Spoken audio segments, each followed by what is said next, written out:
주영석 기자의 뉴스 속으로. 네, 도널드 트럼프 대통령이 어제 셧다운 사태로 늦어진 국정연설을 했습니다. 공언한 대로 2차 미북 정상회담 일정과 장소를 밝혔고 또 멕시코와의 남쪽 국경 장벽 건설 필요성을 다시 한번 강조했으며 또 미국 내 여성 파워를 언급해 민주당 여성 의원들로부터 환호를 받기도 했습니다. 조영석 기자. 네, 안녕하십니까. 네, 이 장면에서는 조금 이상하더라고요. 민주당 여성들이 말. 그래서 일각에서는 이게 진심으로 환호해 준 건지 좀 비꼰 건지 알 수 없다 아니 근데 하지만 뭐 정말 좋아서들 그러던데요. 그렇죠. 근데 뭐. 저도 그 말하고 싶었는데 네. 저도 그 모습을 봤지만 그 순간에는 진심이었던 것 같아요. 진심이었어요. 네. 네, 그래서 그리고 뭐 낸시 펠로시 하원의장도 그렇고 네, 네. 대부분이 다 뭐 여성 저 민주당 이제 여성 의원들 이번에 새로 네. 진출한 이 의원들이었는데 뭐 야당들 났더라고요. 어쨌든 이 미국에 사는 한인들 입장에서 또 한국 국민들 입장에서 가장 관심의 대상은 북한 관련이라고 할 수 있겠는데 어제 트럼프 대통령이 아주 비중 있게 언급을 한 것 같아요. 예, 그렇습니다. 뭐 굳이 지난번과 비교해서 좀 뭐 시간적으로 좀 짧아졌다 이런 얘기는 하지만 어찌 됐건 어제 국정연설에서도 북한 문제는 상당한 비중을 가지고 얘기한 건 틀림이 없습니다. 그리고 굉장히 좀 디테일하게 얘기했어요. 그래서 우리의 관심을 모았는데 트럼프 대통령의 이 북한 문제 관련한 언급을 한번 종합해 보면 이렇게 얘기했습니다. 우리는 대담하고 새로운 외교의 일환으로 한반도의 평화를 향한 역사적인 노력을 지금 계속 하고 있다 이렇게 네. 얘기했습니다. 그래서 이게 뭐 비핵화도 중요하지만 결국 비핵화를 통해서 이제 추구하는 것은 한반도의 평화다 이런 점을 강조했고요. 자신이 이제 대통령이 되고 나서 북한과의 달라진 점을 언급했습니다. 인질들은 집으로 왔고 핵실험은 중단됐으며 15개월 동안 미사일 발사 실험 같은 것은 없었다. 이런 얘기를 했습니다. 만일 자신이 대통령이 되지 않았다면 미국은 아마도 지금쯤 북한과 큰 전쟁을 벌이고 있었을 것이고 수백만 명의 사람들이 목숨을 잃었을 것이라고 자기는 생각한다. 이렇게 얘기했습니다. 그러면서 물론 아직도 가야 할 길이 많이 남아있긴 하지만 김정은 위원장과의 관계가 좋다. 이런 점을 얘기했고요. 김정은과 나는 2월 27일과 2월 28일 이틀간 베트남에서 다시 만날 것이다. 1차 회담을 했으니까 싱가포르에서 다시 만난다는 이제 표현을 했습니다. 그래서 이런 그 얘기들을 보면 굉장히 그 많은 것을 시사하는 것 같아요. 일단 그 2차 미북 정상회담의 일시와 그 장소가 결정이 됐죠. 2월 27일, 28일 이틀간 베트남에서. 근데 이제 구체적으로 베트남 어딘지를 얘기하지 않았어요. 네. 하노이 아니면 다낭 둘 중에 한 곳이 될 것 같은데 정확한 얘기를 하지 않았고 그리고 뭐 더 이상의 디테일한 부분을 얘기하지 않아서 그런 부분은 이제 앞으로 밝힐 것으로 이렇게 보여집니다. 그리고 이 뭐 여러 가지로 분석할 수 있는데 일단 뭐 공감할 수 있는 것은 북한과의 협상에 대해서 나름대로 자신감을 보여줬다는 것. 이런 그 얘기를 하는 것을 보면 상당한 자신감이 있지 않은가. 물론 가야 할 길이 아직도 많이 남아 있다 그래서 이게 뭐 하루 아침에 다 해결될 수 있는 문제는 아니겠지만 그러나 어찌 됐건 그 북한과의 협상에 대해서 좀 대통령으로서 미국 대통령으로서 자신감을 나타냈다고 볼 수 있고 사실 그동안 뭐 미국 언론들 또 민주당 또 한국에서도 그렇고요. 이 북한 문제 관련해서는 그 매파들이 많습니다. 그러니까 북한과 화해하는 거 싫어하는 그런 사람들 그런 집단들이 많아요. 그게 자신들의 이익과 관련되기 때문에 네. 당장 미국의 군수산업 쪽은 북한과 갈등 관계가 있는 게 좋거든요. 그래야 계속 무기도 팔 수 있고 그런 갈등을 이용해서 텐션을 유지할 수 있는데 뭐 그러다 보니까 북한과 협상을 폄하하는 게 굉장히 강합니다. 북한과 협상에 진전이 없다. 뭐 된 게 뭐가 있냐? 달라진 게 없다. 뭐 지금까지 된 것도 없고 앞으로 기대할 것도 없다. 이런 폄하하는 시각이 많은데 이걸 정면으로 안 받겠죠. 네. 인질들이 집으로 왔다. 미국 인질들이 집으로 왔고 핵실험이 중단이 됐다. 그리고 지난 15개월간 북한이 미사일 실험 안 했다.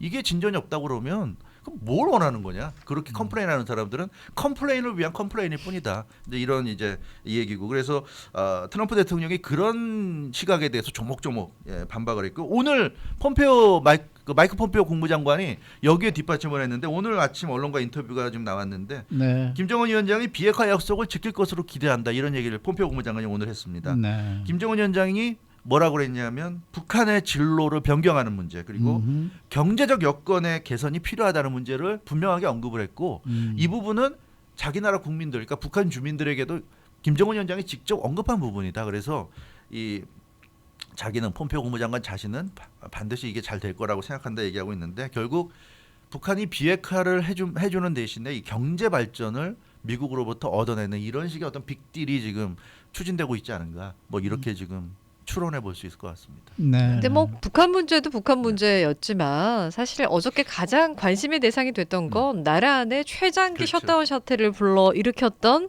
국경 장벽 건설이었는데 트럼프 대통령이 굉장히 이 부분에 대해서도 명확하게 짚고 넘어갔어요. 그렇습니다. 저 네. 개인적으로는 이게 어제 국정연설의 하이라이트였다고 저는 생각합니다. 가장 인상 깊었고요. 어떻게 보면 가장 트럼프 대통령이 많은 사람들이 상식적으로 생각하는 부분을 말하지 않았는가 저는 그런 생각이 들었고 그래서 그런지 오늘 아침에 저는 MSNBC나 CNN 방송이 이 트럼프 대통령이 어제 연설에 대해서 어떻게 평가하는지를 좀 보려고 새벽부터 그걸 계속 지켜봤는데 역시 이 부분은 제가 지금부터 말씀드리려는 부분은 단 한마디도 하지 않았습니다. CNN이나 MSNBC나 그래서 역시 어떻게 보면 이 부분이 언론들이 굳이 소개하고 싶지 않은 그러니까 비판하는 쪽으로 해도 소개를 안 했어요. 아예 이 발언 자체를 그래서 이 부분은 언론들 입장에서 좀 뼈아픈 지적이 아닌가 싶은데 뭐라고 그랬냐면 트럼프 대통령이 그 국경 장벽에 대해서 불법 이민보다 더 미국 노동자 계층과 정치권을 갈라놓는 이슈는 없다 이렇게 얘기했습니다. 근데 그러면서 부유한 정치인들과 기부자들은 자신들의 벽과 문, 경호 요원들의 등 뒤에서 편안한 삶을 이어간다. 그러면서 열린 국경을 밀어붙이고 있다 이렇게 비판하고 있습니다. 그래서 이 얘기는 무슨 얘기냐면 실제로 국경 지역의 근처에 사는 사람들은 서민들 잘 못 사는 사람들이고 그 사람들은 국경이 제대로 안 돼 있기 때문에 대단한 고통을 겪고 있는데 잘 사는 사람들, 정치인들 이런 사람들 뉴욕이나 이런 데 살면서 국경이랑은 엄청나게 떨어진 곳에 살면서 편안하게 살면서 국경 문제에 대해서 이러라 저러라 얘기하면서 국경 문제를 별로 실감하지 못하고 있다. 이런 아주 날카로운 지적을 했죠. 그리고 국경 장벽 건설을 통해서 마약 매매업자, 인신 매매업자들이 발을 붙이지 못하도록 해야 한다. 그런 얘기를 했습니다. 그래서 불법 이민 문제에 의회가 의지를 보여야 한다는 그런 얘기를 했고요. 불법 이민으로 서민층이 그 비용을 지불하고 있다. 그래서 앞서 말씀드린 대로 실제로 이 국경 방비가 허술해가지고 불법 이민자들이 넘어오는 문제 때문에 괴로움을 겪는 것은 결국 서민들이고 잘 사는 사람들은 사실 그러거나 말거나 별로 지장을 받지 않고 있다. 그런데 그렇게 잘 사는 사람들이 국경에 별 문제가 없다는 식으로 이렇게 지금 나오는 거 이거는 정말 심각한 문제다. 이렇게 트럼프 대통령이 지적을 했고요. 네. 일자리가 줄어들고 임금이 떨어지고 학군이 과밀화되고 병원 침상이 모자라고 범죄가 증가하고 사회복지망에 한계를 보이고 있다.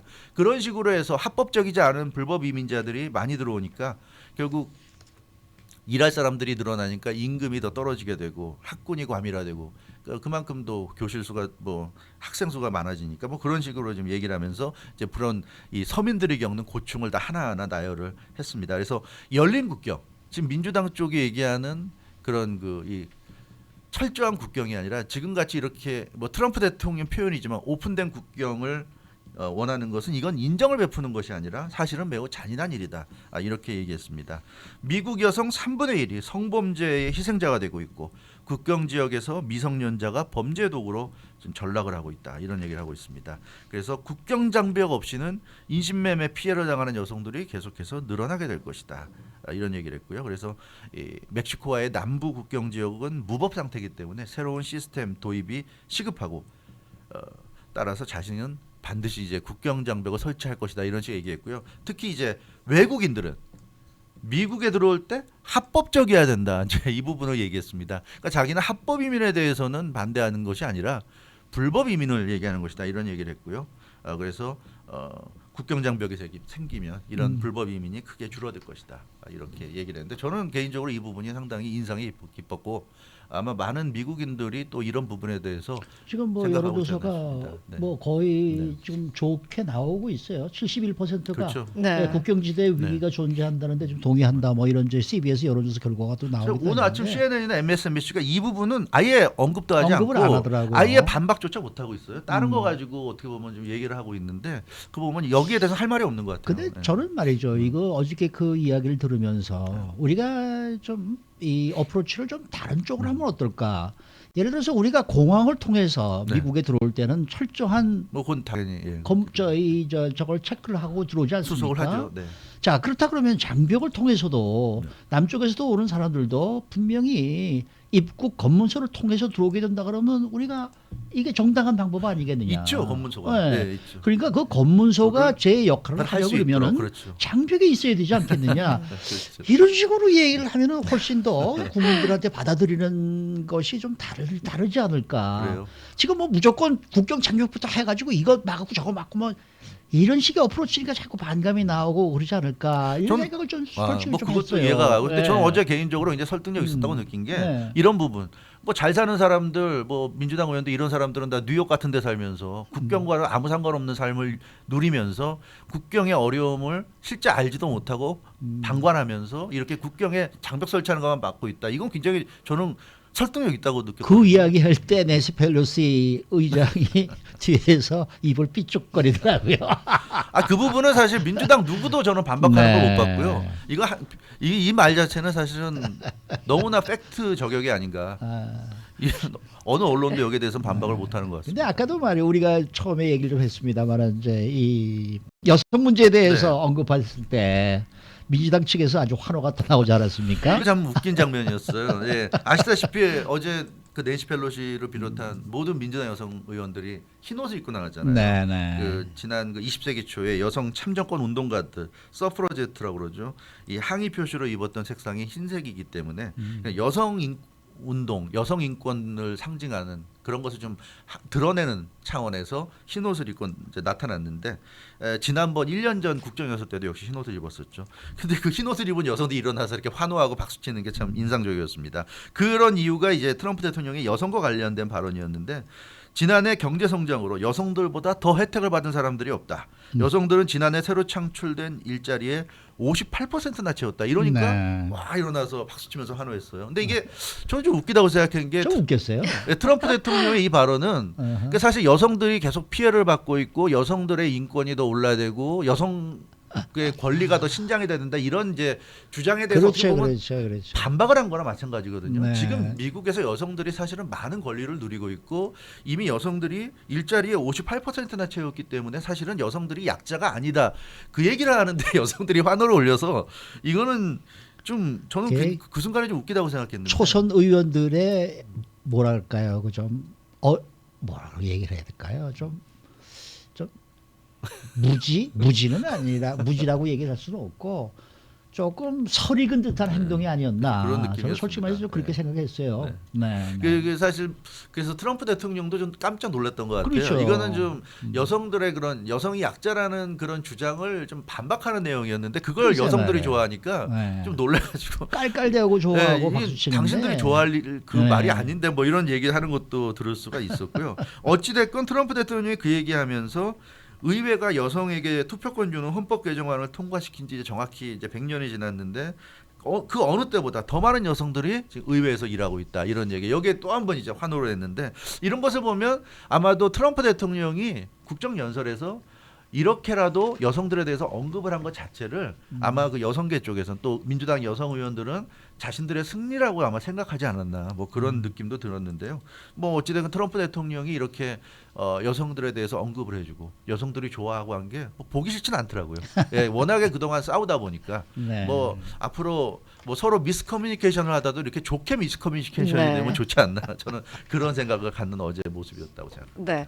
그동안 트럼프 대통령이 연설을 할 때 보면 일방적인 자화자찬 네. 많이 했었죠. 그리고 상대에 대한 아주 그 날선 공격도 네. 많이 했었는데요.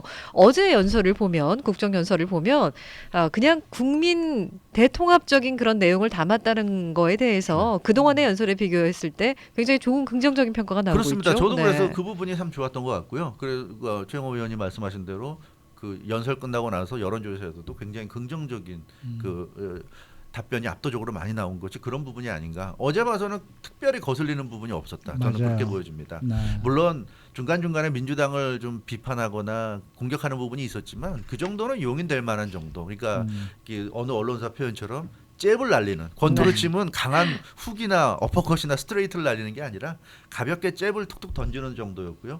전체적으로 봤을 때는 민주당에게도 좀 진지하게 메시지를 던진 것이 아닌가. 또 국민들에게도 자신을 지지하는 국민이건 지지하지 않는 국민이건 좀 진지하게 접근하지 않았나. 그런 면에서 트럼프 대통령의 어제 언급은 상당히 좀 호감을 살 여지가 많았다. 그렇게 보여지고요. 그리고 개인적으로는 그 헬스케어 관련해서도 상당히 인상적이었습니다. 그 건강보험료를 낮추겠다고 선언했거든요. 이것도 네. 굉장히 우리 일반 국민들에게 큰 파급 효과를 그렇죠. 일으킬 수 있는 부분인데 지금 건강보험료가 굉장히 지금 높게 책정돼 있기 때문에 오바마 케어를 통해서 이제 건강보험 가입할 때 굉장히 그 건강보험료가 높기 때문에 서민들에게는 부담이 된다. 그래서 이걸 낮춰야 되겠다. 그래서 더 많은 환자들이 보호받을 수 있도록 하겠다는 얘기고 에이즈나 소아암 같은 질병을 퇴치하기 위해서 전력을 기울이겠다는 얘기했고 특히 그 신생아 유급 가족 휴가 계획 그러니까 신생아를 낳을 때 가족 휴가 유급 휴가로 보내주겠다는 계획을 예산에 처음 포함시켰다 얘기할 때 많은 민주당 의원들이 일어나서 또 환호성을 보내고 박수 쳐줬는데 이 부분은 정말 박수 받을 만하지 않았나 싶고요. 사실 트럼프 대통령이 대통령 그 후보 시절부터 오바마 케어에 대해서 굉장히 비판했는데 강력히 비판이죠. 비판했죠. 그 비판하는 논조가 그거였어요. 오바마 케어가 건강보험료가 너무 비싸다. 그래서 많은 사람들이 부담을 느낀다. 그런 부분이었는데 실제로 어제 연설에서도 그 부분을 지금 지적하고 있기 때문에 이런 부분에서는 좀 진정성이 있지 않나 싶은데 다만 또 민주당이 이제 얘기하는 것 중에 반대할 수밖에 없죠. 뭐. 네. 없죠. 예. 근데 이제 민주당이 지적하는 거는 얘기 안 한 부분 중에 이제 총기 규제 같은 거는 네, 네. 반드시 이제 대통령으로서 언급했어야 되는데 언급하지 않았다. 저도 그 부분이 좀 아쉽다는 생각이 들었습니다. 총기 규제는 트럼프 대통령이 어떤 식으로든 좀 얘기를 해줬어야 되는데 전혀 언급이 없다는 게 좀 아쉬웠고요. 그렇지만 전체적으로는 대단히 첫 번째 국정연설보다는 좀 나아진 것 같고. 그러니까 이 네. 말하는 어제는 연설을 할 때 그 자세라든지 태도라든지 그 다음에 어법이라든지 어투라든지 상당히 세련됐더라고요. 그러니까 작년하고는 완전히 다른 그러한 느낌의 그 연설을 들으면서 아이고 트럼프 대통령도 이제는 대통령 같은 느낌이 드네. 뭐 이런 감정을 그렇죠. 받을 정도였거든요. 네, 맞습니다. 저는 되게 좋게 들었어요. 좋게 들었어요. 네. 이제는 물론 이제 말한 것을 얼마나 이제 현실에서 네, 네, 네. 실제로 옮길 수 있느냐가 관건이겠지만 네. 일단은 뭐 시작이 반이라고 네. 일단 좋은 말들을 많이 한 것 자체는 긍정적으로 볼 수 있을 것 같습니다. 네, 네. 수고 많으셨습니다. 주영석 기자였습니다.